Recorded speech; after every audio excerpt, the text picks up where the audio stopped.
Seja bem-vindo a mais um programa Família e Sociedade. Você é nosso convidado para debater assuntos sempre muito pertinentes à família. E por isso que eu estou com a minha esposa aqui. Tudo bem? É sempre um prazer ter você aqui com a gente. Espero que você goste do nosso programa. Hoje o nosso assunto é muito importante tanto para os casais, os pais, as mães, também para os filhos, os jovens, adolescentes. Nós vamos falar sobre namoro. Se você tem o seu filho aí que já está passando da pré-adolescência, ele já está pensando nisso e talvez você nem esteja sabendo ou você não está muito antenado sobre o que está acontecendo com ele. E é por causa disso, dessa preocupação que envolve a cabeça do adolescente, do jovem e também dos pais, porque eles querem saber com quem é o seu filho e a sua filha estão se relacionando. É por causa disso que nós trouxemos um convidado especial, que é o pastor Samuel Vitalino. Obrigado, Samuel, pela sua presença. Prazer, privilégio estar aqui com vocês. Uma grande alegria para a gente você ter aceitado o nosso convite. O pastor Samuel ele tem se destacado como conferencista para jovens e adolescentes. Recentemente, inclusive, ele já esteve em São Paulo, aqui nos nossos arredores, em algumas conferências e tem se destacado nesse sentido, por isso nós o trouxemos. Samuel, o jovem e o adolescente, eles querem tomar as suas decisões quanto ao namoro a partir daquela senso de independência que eles têm. Agora, isso aqui é um assunto meu, meus pais não têm nada a ver com isso. É assim que isso geralmente funciona? Esse senso de independência está cada vez mais presente, né, na nossa sociedade. Mais precoce, né? E cada vez mais cedo. Então são duas coisas que eu gostaria eu sempre gosto de tratar separadamente. A independência e o quão cedo os jovens, os meninos, né, muitas vezes, têm pensado em assuntos que deveriam ser pensados mais tarde, né? A infância tem se diminuído cada vez mais, adolescentes têm tomado algumas posturas de adultos e o contrário também tem sido visto, né? Muitos adultos com posturas de adolescentes. É verdade. Então, eu creio que há muitas mudanças aí que precisam ser tratadas. Você acha que os pais têm essa responsabilidade ou talvez eles não estejam atentos a essa precocidade dessas decisões, desses interesses dos filhos? Os nossos dias, eles têm ensinado, né, algumas doutrinas que são muito nocivas e muito complexas. Como, por exemplo? E uma delas é exatamente essa, a ideia de que os pais não têm nada a ver com as decisões que os filhos vão tomar. E isso é muito nocivo, porque nós, por mais que a educação e os grandes vultos ensinem que é dentro de você que estão as verdades, dentro de você é que estão as coisas boas, quando a gente analisa um pouco mais a fundo as pessoas, a gente percebe que é o contrário. A gente percebe que se depender de nós, do nosso coração, a gente vai fazer muita coisa errada, né? A gente vai fazer muita coisa que vai prejudicar as outras pessoas e tudo mais. E nós, como pais, precisamos incentivar e guiar os nossos filhos a ajudá-los a que eles tomem decisões que sejam corretas. Se eu puder usar dois exemplos aqui, claro. Um positivo e um negativo. Eu posso extrair até da Bíblia esses dois exemplos. Um positivo, creio eu, nessa participação dos pais, é o exemplo de Abraão. Abraão, ele chama um servo dele e diz, eu quero que você ajude a Isaac, meu filho, e são essas as características que eu quero na esposa dele. Você pode fazer isso, vamos fazer um juramento aqui. E então, nesse sentido, Rebeca entra na história, uma coisa muito bonita, e de um casamento que deu certo. Um exemplo negativo é o de Sansão. Sim. Que os pais, né, o Manoá principalmente, chega e diz, meu filho, não vá por esse caminho, não entre nessa rota, isso não vai fazer bem para você. E por duas vezes, esse senso de independência de Sansão fez com que ele quebrasse a cara. Duas vezes ele quebrou a cara e o levou à morte. É verdade. Agora, Samuel, você não está indo longe demais com essa história, não? Porque, veja só, Abraão praticamente escolheu a mulher do filho, né? Escolheu a nora. Né? Escolheu, determinou até em qual família eles iriam procurar. Exatamente. Né? É interessante que isso que se pensa e que se tenta ensinar quando se fala na participação dos pais. Entretanto, nunca houve uma imposição. Né? Se você vê até o próprio juramento que foi feito do servo de Abraão com ele, o servo dizia, e se ela não quiser? E se não houver essa anuência dela? Você está desobrigado do juramento. E lá, quando eu estava na casa de Rebeca, aconteceu a mesma coisa. Ela foi voluntariamente. Inclusive, o pai e o irmão Labão disseram para ela, perguntaram se ela queria ficar mais algum tempo, mais alguns dias, e ela disse, não, eu estou pronta, eu quero ir. Ou seja, a decisão dela estava completamente em sintonia com todo o resto. Sintonia com tudo que acontecia. E alguma tradição em termos de casamento ensina exatamente isso.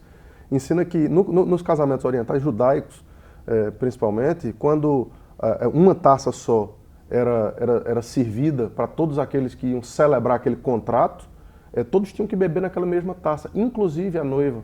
Se a noiva não bebesse, aquele contrato não estava selado. Não estaria selado. Então, são alguns mitos que precisam cair. Né? Os pais devem participar, não impor, não obrigar. Mas essa participação deve ser um desejo dos próprios jovens. As próprias meninas precisam ser criadas no sentido de que elas são a parte mais frágil, elas precisam de proteção. E essa proteção é muito saudável. E os meninos também? Os meninos também, mas de uma forma diferente. Porque quando casam, e isso é muito interessante, quando casam, há uma mudança muito maior na vida dos meninos do que na vida das meninas. Muito maior. As meninas, elas passam de uma proteção, de um cuidado, de uma provisão dos pais. Ou deveriam passar, né? Deveriam passar. Não sei se no nosso contexto é verdade. Deveriam passar.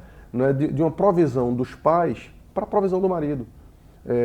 Para a provisão daquele que a gente entende, não é? que deveria liderar. Eu podia até depois dar uma palavrinha sobre isso, mas e ela passa para o marido. O jovem, quando casa, não. Até o casamento, ele é protegido, ele é provido. Ele está submisso a uma autoridade. Ele está submisso à autoridade dos pais. E a partir dali, ele passa a ser autoridade, ele passa a ser o líder. Então é uma mudança muito, muito radical na vida dos rapazes. Né? Então eles também precisam de ajuda. Sim. E de direcionamento nessa área. De treinamento. Né? De treinamento, é verdade. Nós vemos que, hoje em dia, por essa questão da autonomia, né, parece que há uma ruptura entre a adolescência e a juventude, né? Então, na adolescência, os filhos deixam de ser filhos e passam simplesmente a morar na mesma casa que os pais, tendo completa independência. No próximo bloco, eu queria que a gente tratasse sobre isso. Como então os pais querem ter direito de influenciar os filhos no seu casamento, se ele pede a comunicação antes desse fato, né? Antes dessa etapa. Então não saia daí, a gente volta já com o programa Família e Sociedade.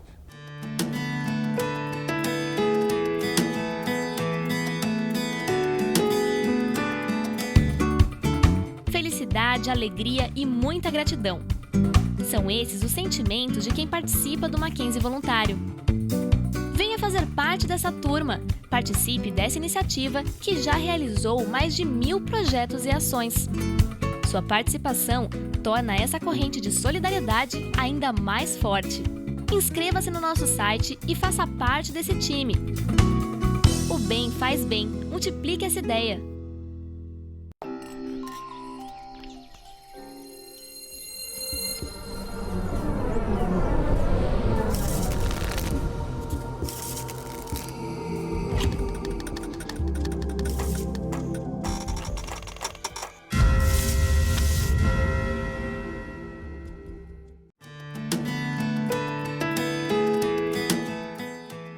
Voltamos com o programa Família e Sociedade falando a respeito de namoro. Samuel, que é o nosso convidado especial. Samuel, falamos a respeito de como existe um hiato, né, entre o final da infância e o começo ali da adolescência ou juventude, em que perde-se o contato de comunicação, a comunicação entre pais e filhos. E aí então o que a gente percebe é que se o pai ou a mãe nessa etapa, né, da adolescência, juventude, quer dar palpite no relacionamento dos filhos, né? A vida é minha, a vida cuido eu, você não se intrometa. Parece que eles rompem com os pais. É uma agressão. Ou os próprios pais talvez rompam com os filhos. Eu creio que o problema está lá atrás. O problema as coisas estão tão desviadas, tão diferentes de como deveria ser, que não existe um desenvolvimento de uma amizade, de um companheirismo, de um relacionamento entre pais e filhos. Um exemplo pessoal, eu aprendi isso com meu irmão. Ele tem 5 filhos. E eu estou no meu terceiro e minha esposa está indo para o terceiro e a gente acha que é o do meio ainda, porque a gente quer mais. E uma das coisas que eu aprendi com ele é que os nossos filhos precisam individualmente da gente, principalmente de nós como pais. Então, os 2 filhos que eu tenho hoje, um tem 9, outro tem 6, uma vez por semana eu saio com um deles para almoçar e conversar, desde cedo. E a gente conversa sobre tudo. Inclusive sobre sexualidade, sobre as coisas que ele sexo oposto, sexo oposto, tudo. A gente tem um canal aberto em que é desenvolvido uma amizade, um companheirismo e principalmente da parte dele a confiança de que ele tem um amigo, de que ele tem um amigo no pai. E eu creio que as demandas do dia a dia hoje têm feito com que os filhos não tenham esse contato com o pai. Os pais estão, entendam a palavra, estão respeitando demais os filhos, no mau sentido dessa expressão. É claro que os filhos precisam de respeito, claro. Mas o contrário é o que é mandatário, né? Os filhos precisam respeitar os pais. E isso está cada vez menos, isso está acontecendo cada vez menos exatamente por conta dessa ruptura que tem acontecido na criação. E quando o pai tem esse contato, isso é muito bom. Agora, o grande problema hoje é que não apenas o pai, porque normalmente o pai talvez tenha menos tempo, sai para trabalhar e tudo mais, mas isso está acontecendo com as mães também. Então, não é incomum de filhos verem os pais só apenas em momentos de lazer, em algumas refeições. E o dia a dia, os filhos são criados por secretárias, por vós, por internet. Pela internet, por babás, por escola, muitas vezes pela igreja. Então, não que essas outras coisas não possam ser de alguma forma utilizadas para o benefício deles, mas a estrutura familiar é os pais cuidando dos filhos, ensinando os filhos, passando os padrões que eles têm para os filhos. De outra forma, os filhos vão aprender de outras fontes. Então, na sua concepção, você entende que preparar os filhos para esse relacionamento futuro, que vai ser um relacionamento definitivo que eles vão ter, começa desde a mais tenra infância? É verdade. E com um cuidado, que é não fazer com que os filhos se tornem as pessoas mais importantes na sua vida. A melhor coisa para os meus filhos é que eles saibam que, humanamente falando, a pessoa mais importante na minha vida é a mãe deles. E que a pessoa mais importante da vida da mãe deles sou eu. E a razão é simples. Mais uma vez, me permito usar a Bíblia. Quando Deus cria o homem e a mulher e entrega um para o outro, Moisés faz uma afirmação ali que serve, muito embora Adão e Eva e a mulher ali não tivessem paz, daquele relacionamento, que Moisés diz é o seguinte: por isso, deixa o homem pai e mãe e se torna uma só carne. Eu não sou uma só carne com meus filhos, nem com meus pais. Sim. E os meus filhos não são uma só carne comigo, nem com a mãe dele, nem com Patrícia, minha esposa. Não são. A gente está preparando eles para que eles saiam de casa, para que eles tenham esse relacionamento. É por isso que são chamados de flechas na mão do guerreiro, né? Ninguém pega a flecha e coloca nas costas para sempre, né? Exatamente. Ela está ali para um dia ser... Para serem lançadas. Exatamente. É por aí. Agora aí, vamos supor que acontece aqui, nós temos pais assistindo o programa, um pai e uma mãe, que está vendo o filho ou a filha se relacionando, simplesmente descobre que ele ou ela está namorando e queria participar desse processo, mas não tem abertura. Como é possível criar um vínculo quando você não teve esse investimento Pois é, antes? esse é um desafio. Eu não acredito em casos perdidos. Eu acredito em casos difíceis. Sim. Agora, reverter casos difíceis dá trabalho.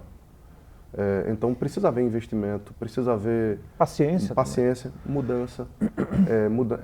Normalmente quando a gente entendi que precisa mudar, imediatamente a gente tem a tendência de achar que todo mundo precisa mudar no mesmo ritmo que a gente.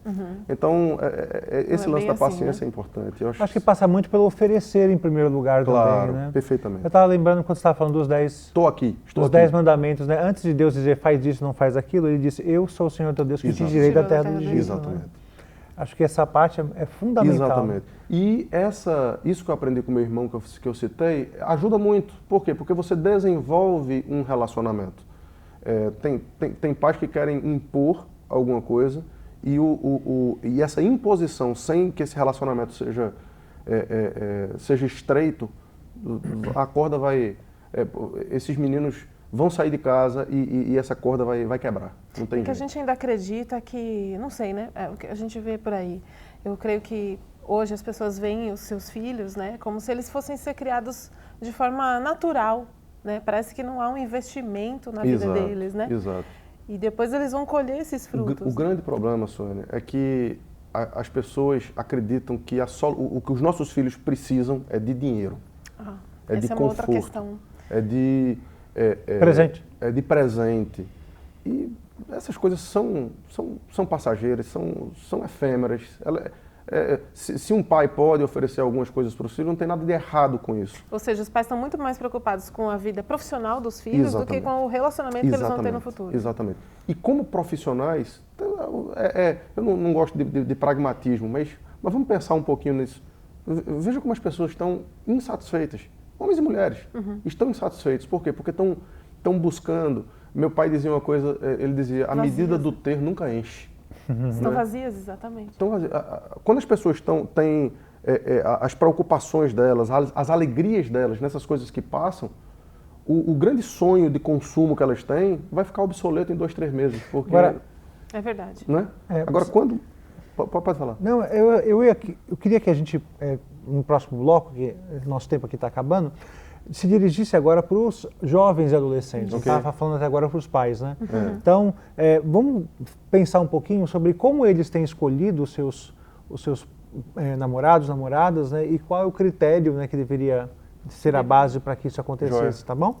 Então, não saia daí. Voltamos já com Família e Sociedade.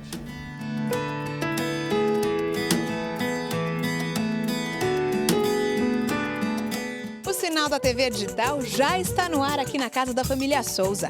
E o melhor é que eles não precisam pagar assinatura para ver. Só que ainda não viram. Como tá a imagem da TV? Ih, cheia de chuvisco. Fantasma. Vocês topam fazer um teste para ver a imagem digital? Claro, vamos lá. É muito simples. É só instalar uma antena de HF, conversor digital e vejam só a qualidade de imagem e som. Uau! Foi tão fácil pegar. Sinal da TV Digital. É pra você. É de graça. É bom de ver.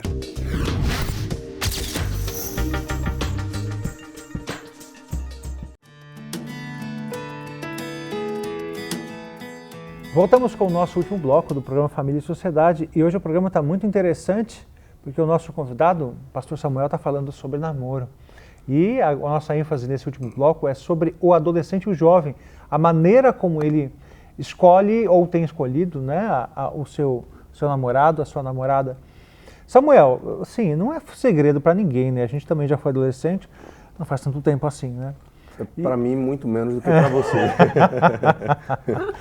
E a gente sabe que uma das coisas que chama mais atenção é o externo, não é? A beleza exterior. Isso é fato, né? Não tem como deixar de ser, né? Agora, como estabelecer, então, a base, né? O que você diria para um jovem adolescente? Olha, eu quero namorar. O que vocês poderiam para ele? Talvez dizer isso para mim seja fácil porque minha esposa é linda. Então não temos algo em comum. Temos algo em comum.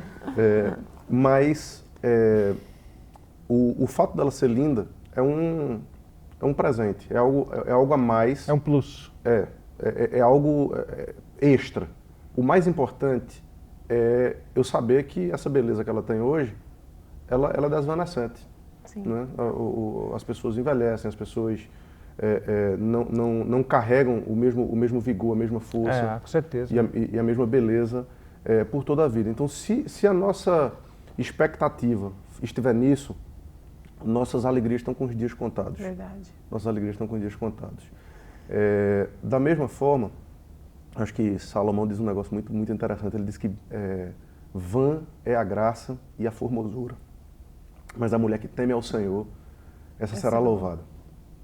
Então, e aí a gente está partindo de uma pressuposição né, como cristãos, né, como gente que ama Jesus, como gente que entendeu o que Ele fez por nós, né, ao nos resgatar do nosso pecado. Eu creio que quando a gente tem isso como base da nossa vida, e os jovens e adolescentes que me ouvem devem, em primeiro lugar, buscar isso, né, buscar se encontrar na vida. Como filho de Deus, né? Como filhos de Deus. Porque acho que um problema sério nesse caso é até porque não receberam algo dentro de casa, um relacionamento saudável, não estavam emocionalmente amparados dentro de casa, é que eles então vão se remeter precocemente ao namoro para tentar alcançar alguma coisa que já não tiveram. E aí inverteu. Inverte mesmo. Porque o que você mais vê hoje, Fernando, são solteiros querendo viver como casados. Sim. E eu não estou falando apenas de sexo, não. Eu vejo casais, não. Ontem estava passeando aqui pelo Mackenzie e vi alguns casais de namorados e pude perceber algumas discussões entre eles, algumas cobranças, algumas que são prerrogativas de casais. Aliás, até a linguagem, né? Você está namorando? Não, estou solteiro. Pois é, exatamente. Até a linguagem, né? Exatamente. E eu creio que os jovens não casados precisam aprender a aproveitar a solteirice. Sim. Porque mais na frente eles vão sentir falta disso. É que acho que a questão é o objetivo do relacionamento. Exatamente. Será que o que está as pessoas estão aí? se relacionando porque querem estar bem, porque querem estão se relacionando por causa delas, não por causa do outro. Né? Exatamente. E quando os relacionamentos eles têm como fim o casamento, muitas coisas que muitas das coisas que eles fazem hoje vão para segundo plano. Por quê? Para evitar que quando eles sejam casados, eles tenham as carências de solteiros, porque elas foram bem supridas enquanto você era solteiro. Entende? Então, eu creio que... Eu queria só falar, Fernando, voltando um pouquinho à questão da participação dos pais, eu queria que os jovens e os adolescentes entendessem uma coisa que às vezes é difícil de entender por conta do conflito de gerações. Às vezes é difícil entender mesmo, mas as pessoas que mais nos amam são nossos pais. É verdade. As pessoas que às vezes até não entendem. O baby boom e a geração Y, às vezes podem não se entender. Não combinam. Mas o baby boom tem muito a ensinar para a geração Y. Eles podem não saber mexer no iPad ou num tablet ou em alguma coisa, mas os princípios, as coisas que eles aprenderam... A vivência, a experiência, né? A gente tem muito que aprender com eles. E veja que eu estou me colocando... Geração Y, né? É por aí. Deixa eu te perguntar uma coisa, Samuel. Quando você conversa com seus filhos sobre essa questão de relacionamentos, né? Não sei em qual nível você está, mas, por exemplo, você conversa com eles em relação a uma idade? Ou Boa pergunta. O que você precisa, né, fazer? Okay. Ou quando que você vai começar a se relacionar com uma pessoa do sexo oposto? Pois é, eu creio que todos os jovens devem desenvolver amizades, independentemente da sua idade e tudo mais. Agora, uma amizade com vistas a um casamento, eu creio que deve ser muito mais próximo de quando você está pronto para casar. Porque o tempo, ele vai fazendo com que você tenha pequenos casamentos. E essa experiência que muita gente acha que é boa, não é. Dolorosa muitas vezes, né? Você vê jovens sofrendo, angustiados e chorando. Deprimidos. Isso tudo é desnecessário. Eles não precisam passar por isso. Eles podem ter boas amizades, ter bons relacionamentos, ter momentos interessantes com amigos. Agora, quando eles estiverem mais prontos, mais na frente, para poderem casar, trabalhando, tendo responsabilidades, então eles podem dar esse próximo passo. Isso vai protegê-los demais de decepções. Agora, Samuel, talvez o pessoal que esteja nos assistindo, né, pense, né, a respeito disso. Nossa, como são conceitos tão antigos esses, né?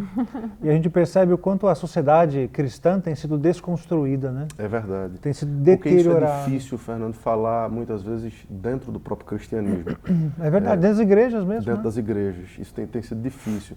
E a razão é essa, é porque o secularismo, não é, tem invadido. Né, aliás, você falou que não gosta muito do argumento pragmático, né? Mas eu acho que uma carga de pragmatismo de vez em quando, pelo menos para nos fazer refletir, é importante, né? Você que está nos assistindo, por exemplo, meça aí o grau de felicidade da sociedade dos nossos dias em relação às gerações passadas, não é? Não tem. Quantos, a porcentagem de divórcios dos nossos dias muito em relação grande. à porcentagem de separações nas gerações passadas. Perfeitamente. E não tem jeito. Deixam suas marcas, né? Deixa. Eu quero ser mais feliz e tal. Tudo isso é muito efêmero, muito passageiro e muito subjetivo. E cada um escolhendo o seu próprio caminho e dessa individualidade, essa sociedade está cada vez mais se deteriorando. Né? É verdade, é verdade. E Bom, o objetivo da gente é restaurar. é isso aí. Você falou que é uma coisa antiga, mas construir num fundamento antigo é inteligência. É claro. É sabedoria. Eu acho que é isso que a gente precisa buscar. Bom, nosso tempo acabou, infelizmente. pena. Mas você já está convidado para um próximo programa que Sim, nós sem vamos apresentar a você aí, que vai ter a Bom, oportunidade de ouvir o Samuel em breve. Obrigado pela sua participação, Samuel. Obrigada, Foi muito importante. E encerramos aqui o nosso programa Família e Sociedade, pelo menos a edição de hoje. Mas você pode continuar participando do programa escrevendo para o e-mail que está aparecendo aí no rodapé da sua televisão, familiaesociedade@mackenzie.br. Obrigado pela sua participação, pela sua audiência e nos vemos no próximo programa Família e Sociedade. Isso, escreva pra gente. E até o próximo programa.